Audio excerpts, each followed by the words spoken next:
And regarding the question of how I think corporate actions here become very important, I know that I've seen Beyond Group sustainability report, and of course, Jazz as part of it is taking a lot of initiatives. I would just, ask about what are your focus areas when you talk about climate change mitigation or sustainability, the steps that Jazz has taken in country context, and what are some of the plans that you want to execute as part of those initiatives as well? Okay, so coming down straight to Jazz and beyond, first of all, for going for sustainability and mitigating climate change, there has to be a commitment.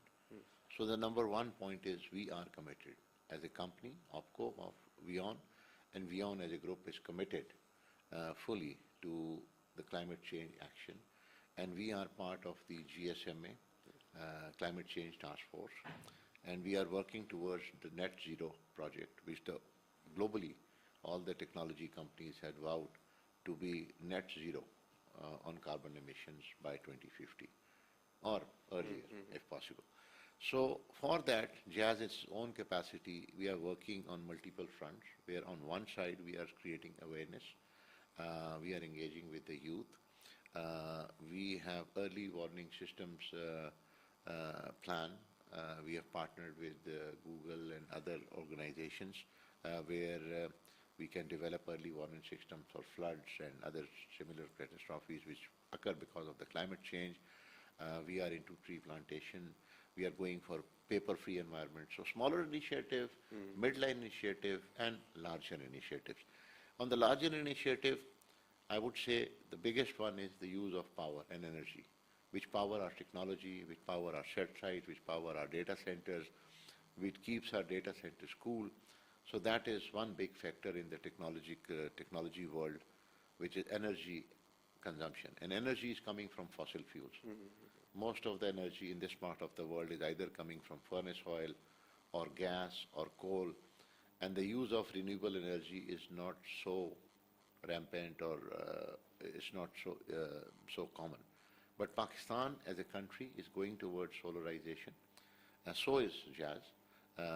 We have plans. We are already going bit by bit wherever we can. We are putting in solar. We have a solarization plan. We are also pushing for the quest for using more renewable energy.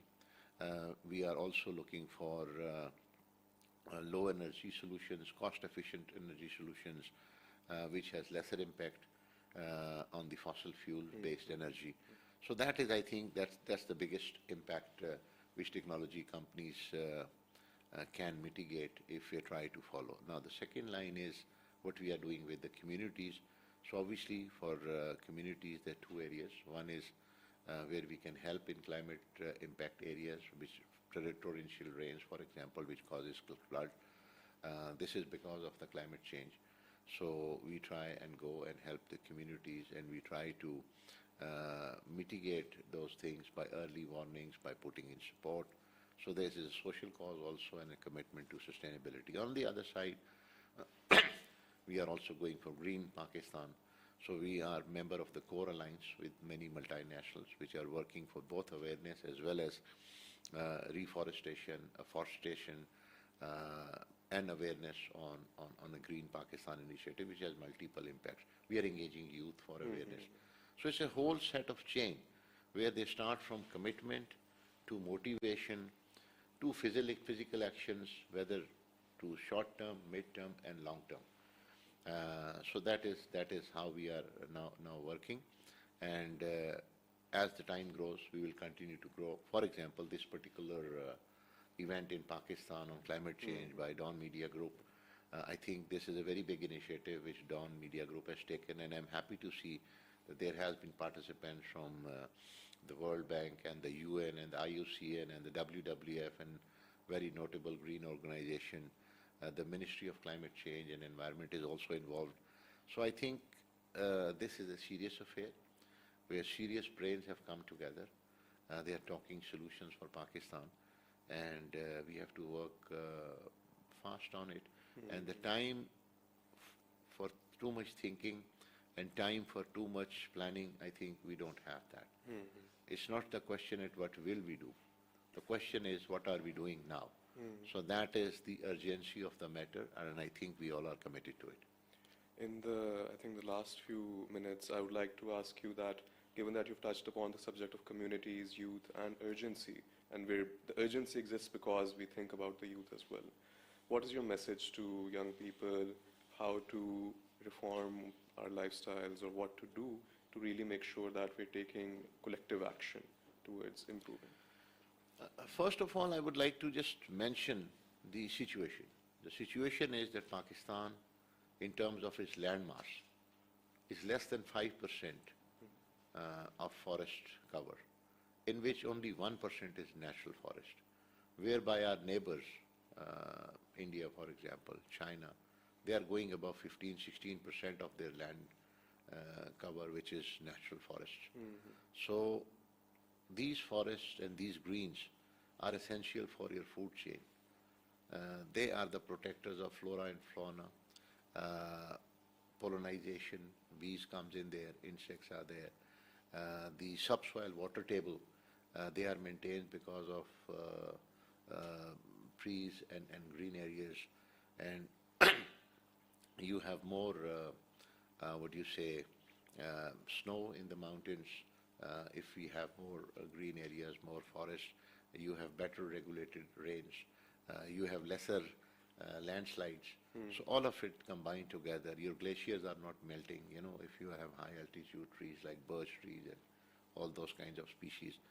So that is the first thing, that we are on the edge of a climate disaster. So that message has to be conveyed to the youth, and the importance of it, that how important it is to have a clean, green, climate-friendly Pakistan. So that is the first message, that people should understand how important it is. Secondly, we have 250 million people in Pakistan to feed. To run their food chain, climate change is the biggest factor. You need water, you need clean air, you need forest, you need trees, you need bees, which works for pollination of the plants. So it's a whole chain. So that is one. Then the other thing is carbon monoxide, other than carbon dioxide, which goes in there because of your industries, because of your vehicles, because of your traffic. So that needs to be controlled. So there has to be, first, an awareness about it. Secondly, people should know that if we have a green and clean Pakistan, we have a better future. Because in that case, we have both kinds of resources. We will have more natural resources for the people to consume and sustain life, and we have more resources for the industries available to consume and grow in terms of economy. But both the segments of the society, where there's a people and there's a industry and technology, both have to offset their carbon footprint. So both have certain sets of responsibilities. And it's not that the one set blames the other, that people are not doing right waste management, they are not doing the right water management, they are cutting trees, they're timber mafias, etc. And so these side of the people, they are blaming the policies and the industries that are consuming too much fossil fuels for their energy. Their carbon footprint is very high. Companies are not offsetting their carbon footprint. Carbon credit is not that widely introduced in Pakistan. So we have to also see that, Pakistan should encourage its industries and others to go for carbon credits. And then youth should be encouraged, start to beginning with planting just one tree. Yes, yes. So every school, every college, every university, if the children and the youngsters and the youth, they start to plant trees and spread this message. So I think these simple initiatives can start to go for a green and clean Pakistan, and that will impact widely for everybody. To summarize, that relies on responsibility, then having a strong commitment, both medium and long term, and then acting upon it. Yes. So I think that's a fairly valid observation, and I'm glad to see that there's deep thinking involved in this entire process. So glad to have you here, glad to be part, have you on the conversations, and I hope you have a good time at the conference as well. Yeah, thank you. I think it's a great conference, a lot of good learning, A lot of thoughts coming in with very high-end brains, professionals, academia, media, and environmental experts. Great. So we are happy to be here and part of this event, both as participants and co-sponsors in our humble capacity. Great. Thank you so much for joining us. Thank you. And stay tuned for more.